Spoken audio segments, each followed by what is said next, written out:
So this is long overdue, but finally we are near the finish line, guys.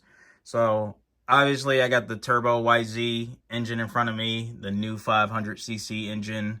Um, Finally got my stuff back from Racer's Edge today. It's kind of funny that it it came one day before the cruise that I wanted to make it out to, but the even funnier part is if I do slam this together, this will be like something that I did like 3 years ago when I had the turbo EcoBoost set up still. Literally slammed the engine together the day of the event, and then the first test ride was me driving down to the event and making multiple test pulls like the bike didn't sit 3 months straight before that. But everything looks great.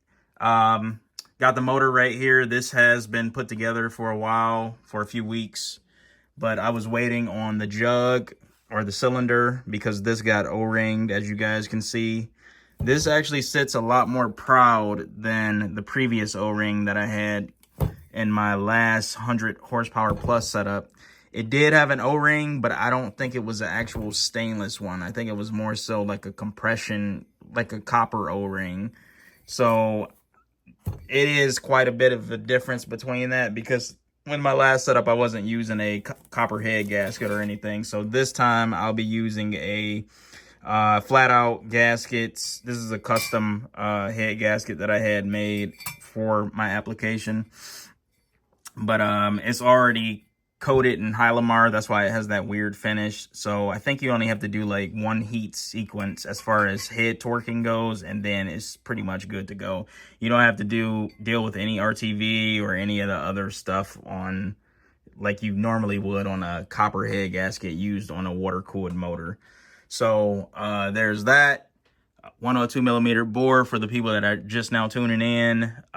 Compression is in the neighborhood of like 14.3 to 1, which I still do plan on putting like 30 pounds of boost on with Pumpy 85 and maybe even M5 methanol this time, just to experiment. So I'm a big stickler for high boost and big compression. A lot of people beat me up for it, but I mean, I've showed you guys pretty good results, you know, over the years of me doing this. It's a good track record so far, so I'm gonna keep pushing my luck.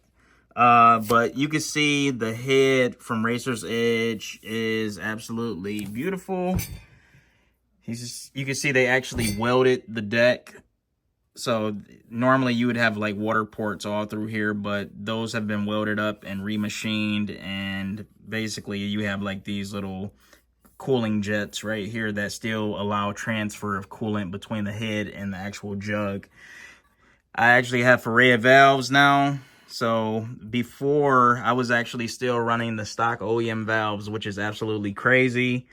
Even the valves that I had in my last motor that I made 100 plus horsepower with, that actually used the stock valves. That was actually using the stock valves. Those valves had probably over 400 hours on them. So those valves were tired. I'm surprised that I was even able to get that much life out of them. And ultimately, that's what ended up biting me in the ass on my last setup, because I basically ended up tuliping an exhaust valve. And I don't know if the sheer amount of times that I was hitting the two-step, if that caused it prematurely or what, but I was still surprised that I was even able to last that long with those valves. So now I actually got some really good Ferrea valves in it. These are titanium still. They are oversized, plus 2 millimeters on intake and exhaust. So that should definitely complement the larger bore pretty good. Cryo Heat, obviously I want to shout them out because they did the whole metal treatment on my engine block, the rotating components, the transmission, the jug, the head, basically everything. So they're a huge part of the build. So shout out to Cryo Heat and Josh over there. Cams, those are rim polished. They look real good. I do have a new valve spring package in this head. It's a Kibble White spring kit. I think they just came out for it for this year of YZ. So this should work a little bit better with controlling the valve float and whatnot. And then obviously, let me grab a flashlight. But now I got a port job on the heads, so you can see how that freaking port looks. And then let me show you the exhaust side too. Let's look at that. That's beautiful as well. Copper beryllium seats. I gotta blow this out with some air because I think some packing material is in there. But all in all, it looks good. It looks good. I'm gonna try to slam this together tomorrow. Obviously, you guys know I do have my Ducati Grand build going right now as well. So these are both kind of running concurrently. Unfortunately, I don't think I'll have the Ducati Grand out for the cruise that I want to attend. The Woodward Dream Cruise. That's a big cruise up here in Michigan. A lot of you out-of-state people probably know about it too, because people come from across, literally from across the world to come to this huge cruise that we have. But I figured the fastest thing I could probably have out was the Turbo YZ. So this came at the perfect time, to be honest. You know, I'm super familiar with this platform, so should be nothing to get this up and running. I probably will have to make some tweaks to the tune because of the larger CC now. So this will be a perfect opportunity for me to take some like little test drives and whatnot, just to see how close the tune is and see what needs to be adjusted.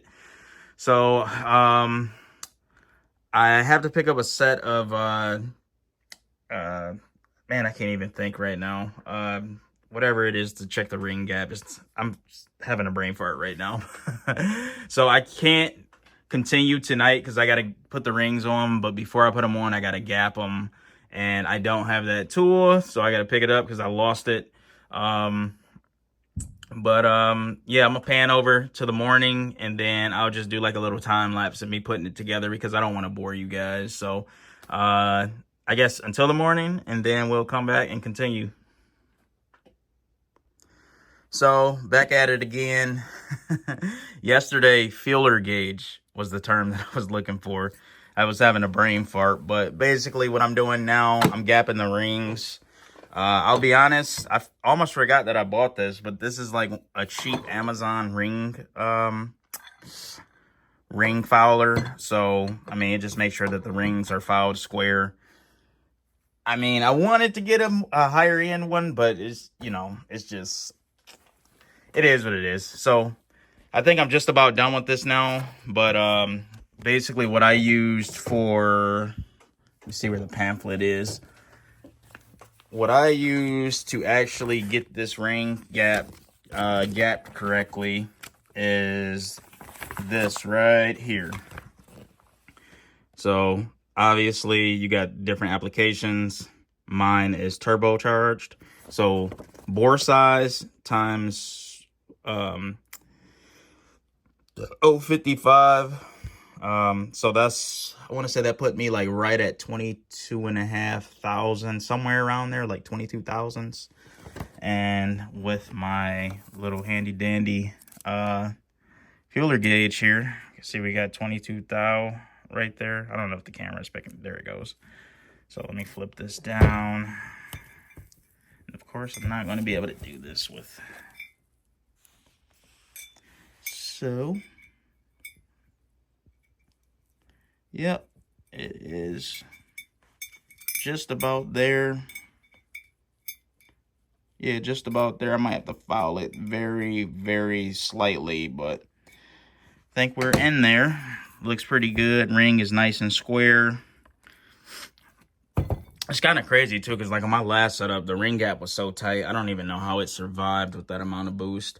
But yeah, I think it was like somewhere around 15 thousandths, which for the amount of boost that I was running and the amount of compression, like that's way too tight. So right here, I'm just making sure that remediated this time around, but correct, because you really want let's to get back sure to it. I want to try to get this knocked out before before afternoon. together. So put it on time lapse, and then I'll let you guys just watch the whole process.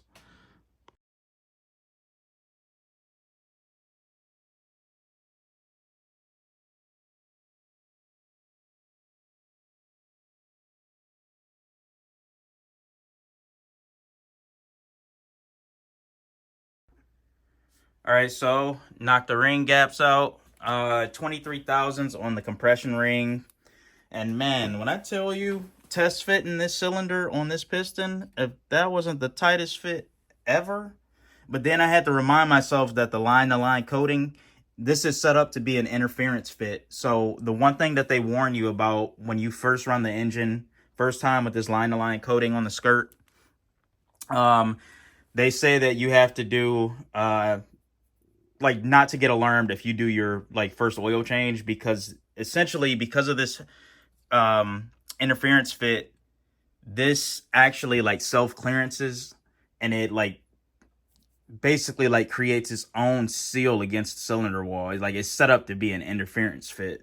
So I kind of experienced that when I tried to put that cylinder on, so I'll probably need to get like a rubber mallet or something to actually get this on all the way.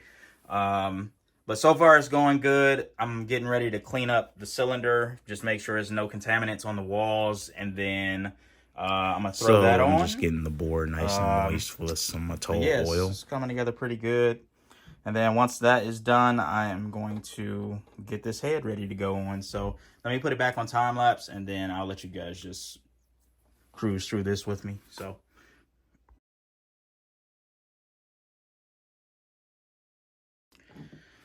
All right, that was a little bit of a pain. Trying to keep this freaking chain up and trying to compress the rings, and then I got to fight the friction from the coating on the skirt, because it does take quite a bit of force to actually get the cylinder to actually seat on the piston. Whew. So I had to do that off camera. So a few swear words later and a little bit of sweat, or a lot of sweat, and it is on there now. So it looks pretty good. Yeah, looks pretty good. I kind of want to pull this plug out and bar it over, but yeah, it should be ready for the head gasket now, and then throw the head on and pretty much go from there. But it's coming together. So I'm gonna throw the dowels and the jug for the cylinder head. Just double check, make sure this stuff fits, so I'm not blindsided by anything. Yes, it fits. Yep, that fits. Throw those in, and then we can check out the gasket.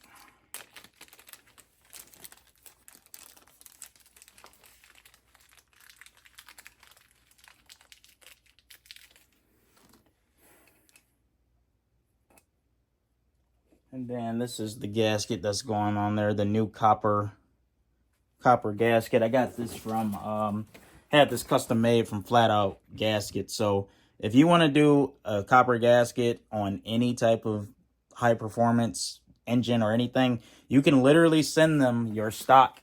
Let's say if you got like an MLS head gasket, you can send it to them and they could replicate it, make it the same thickness. They could put all the water jacket holes in it.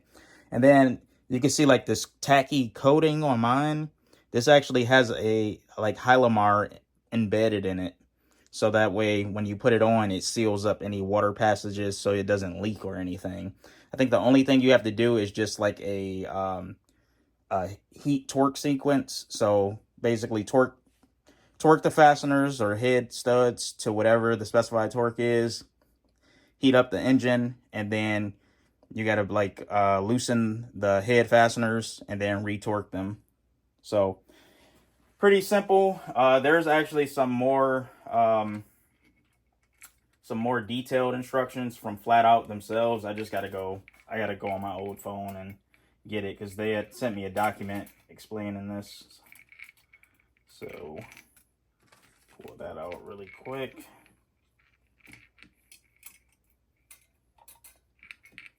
Throw that back in. Put that to the side.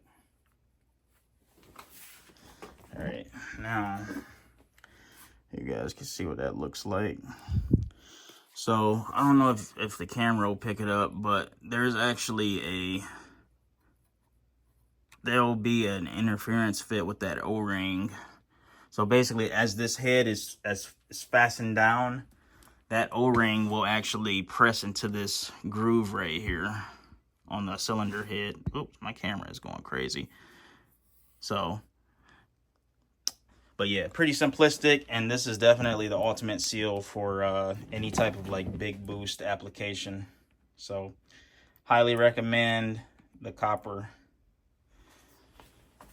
So, what is next? Let's see. I got that on. Am I missing anything? I don't think so. Oh, I remember what I gotta do. I gotta put the friggin' ARP head studs in.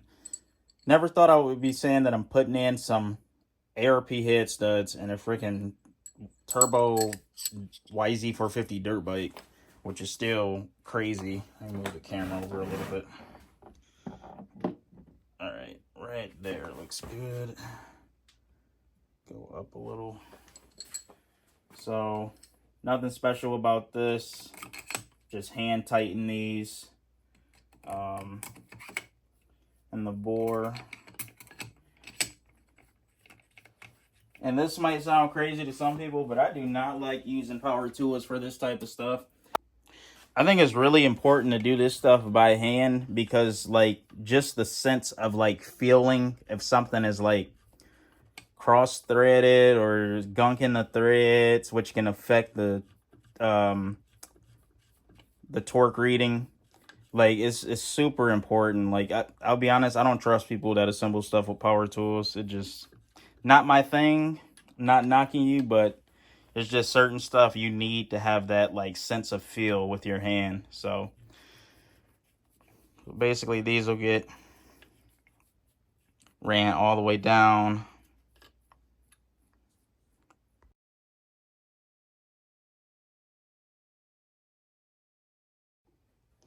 Put these on a nice clean paper towel so I don't. Okay, that one's there. That one's there. Like that. Move this stuff out the way. Sorry, I really came unprepared doing this. Alright, now there we go. So, got the cams out. Now that head is ready to go on, boys. So, before I do that, let me see. Should I put the ARP lube on now or later? I'll put it on now. Screw it. So, I just found this in my garage. So, yeah, I'll just put it on now. Screw it.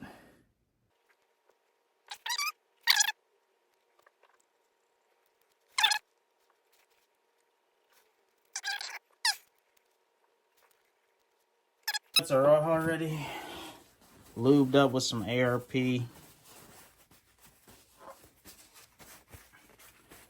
Now, it is time to get that head on. Let's take one more beautiful look at this head before I put it on. Oh man, it's so pretty. Oh, time to go on. Let's get it. Alright, so I think I found out where I screwed up. I forgot, I gotta put the studs in after the fact. So that's what was causing that little mishap. So let's try this. Let's try this again. Get on there.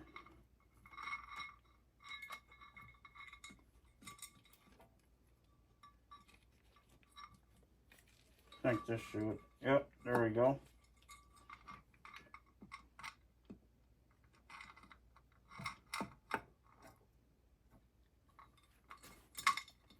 There we go.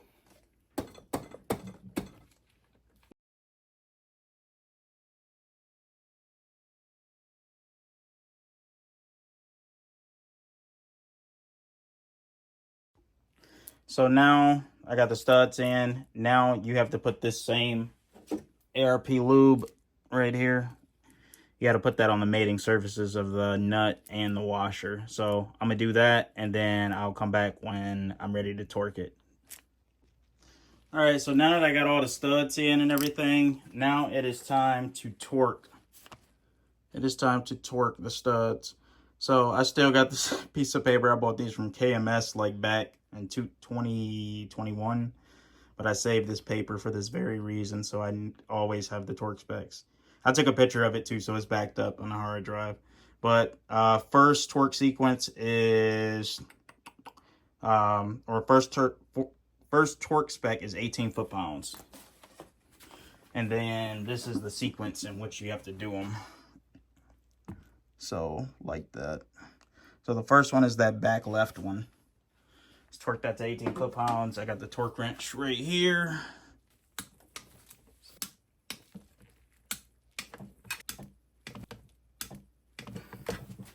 So that's the first sequence. Let me bump this up to, now it is 35.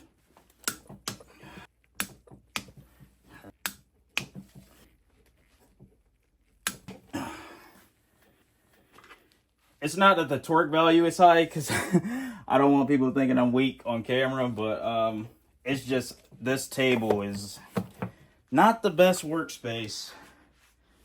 So that was the second one. So now we can take them to 48, which is the last. That is the last torque spec. All right, so got the last torque sequence knocked out. I had to do something pretty pretty interesting, but getting the job done, that's all that matters, right? So so they are torqued. I'm almost thinking maybe I should just use like a heat gun to maybe like just get this thing up to temperature. I could probably check it with my thermo temp gun and see how hot it is, because all I really need to do is just get it to operating temperature, and then I could crack these head bolts loose or head studs loose and then retorque them. And I think that probably should be So the reason for doing this is more so just for a retorque sequence after a heat cycle. This is particularly important on a copperhead gasket setup, especially in my case because I have a water jacketed engine, and the copperhead gasket has a special coating on it that it adheres a lot better once it's heated and then retorqued to seal up the water jackets.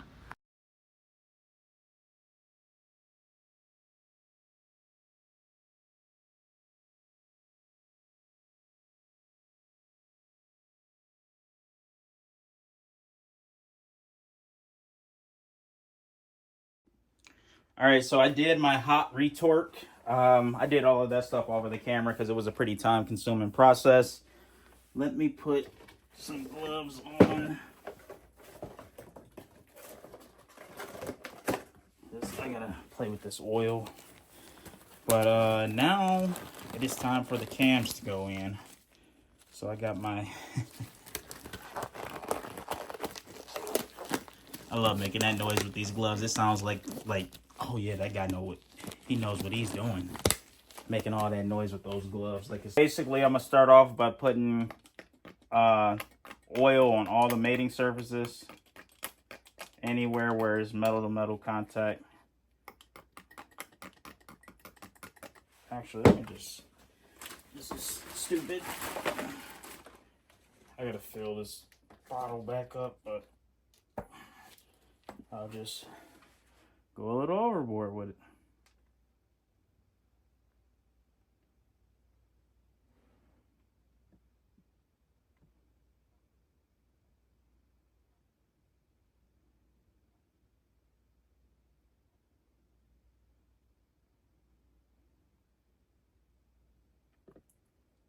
Great, now it's oil dripping back there.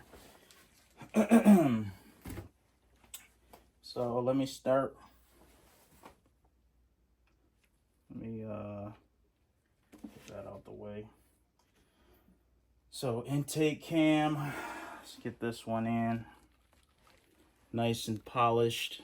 I had these polished as well.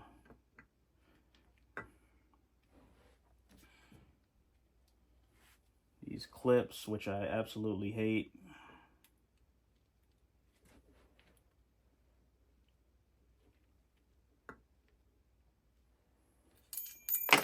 That is why I hate those clips. That's literally why. I'm glad that happened on camera. Dumbest design ever.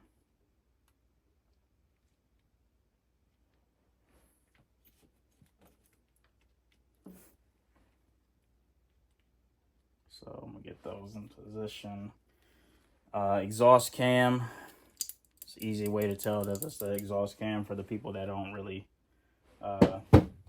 mess with this stuff as much. Let's see. Oh yeah, I gotta snip this.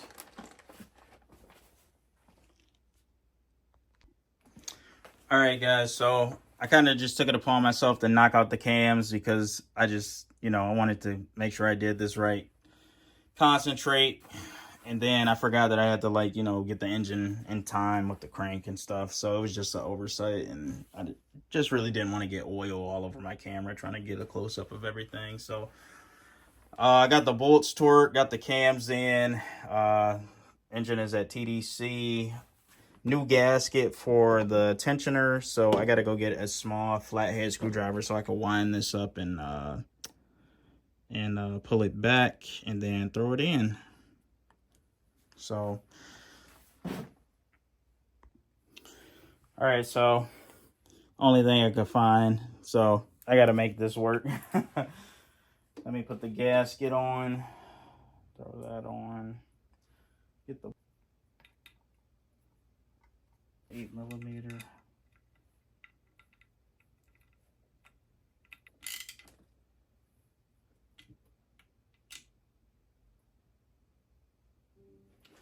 Nice and tension. Gotta make this work.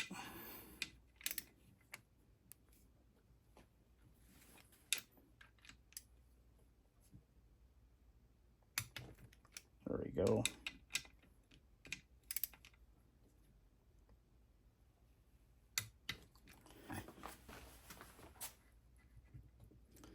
Good to go.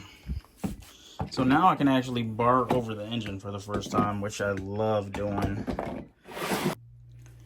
So the final touch, the new cryo heated valve cover. Got a new gasket on there.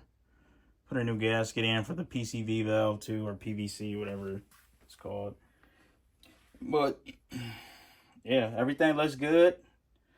I'm happy with it. And yeah, I think we should be good. Let me just want to look down here just to make sure it's nothing I overlook.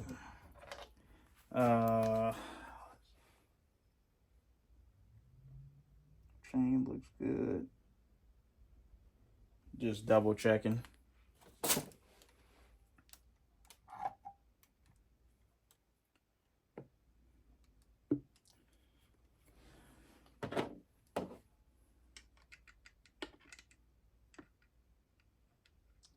Get these started. I got a new spark plug, a new chain. I want to start it. Now, screw that. I am going to start it today.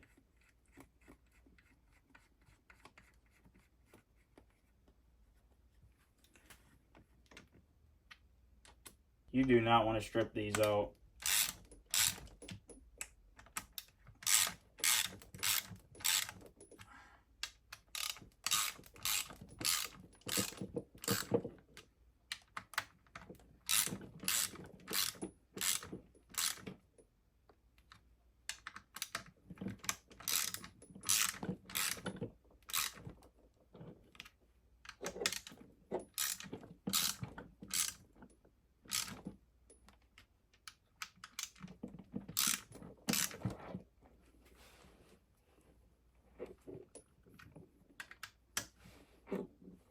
All right, I think we're good, boys and girls.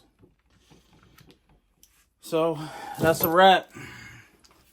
That's a wrap. I'll probably make a part 2 of this video because I do want to show myself putting in the engine in the bike, stuff like that. Obviously, first start, but I don't want to. Trying to get out of the habit of making these long-winded videos because it seems like a lot of people lose interest if it's not a lot going on, because this is just some stuff that is a little tedious with this. But man, that engine looks good. And I thought I was a fan of like the blue accents on the newer YZ engines, but I think I like this a lot more. This just looks like, you could tell it's just not like a raw coating. It just looks so good. I'm happy with it. So, all right, I'm gonna take this outside, do a little pan around in the engine for you guys, and wrap this video up. So I figure why I bring the motor out here, I might as well put the turbo on it and just give everybody a money shot. Oh yeah. Oh yeah, we're about to take it to new levels now. Good new bullet. More boost, more compression, spicier fuel. More power. At least I hope so. But yeah, it's time, boys. It is time. Got the YZ out here. I'm literally about to drop this in right after I cut the camera off. This will be a new video.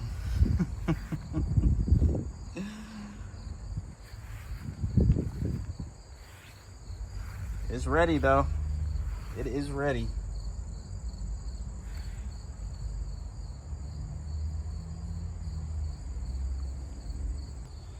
So if you guys support me, can you please do me a favor and please like, comment, and subscribe, and hit that bell notification, because the builds are only going to get crazier from this point forward.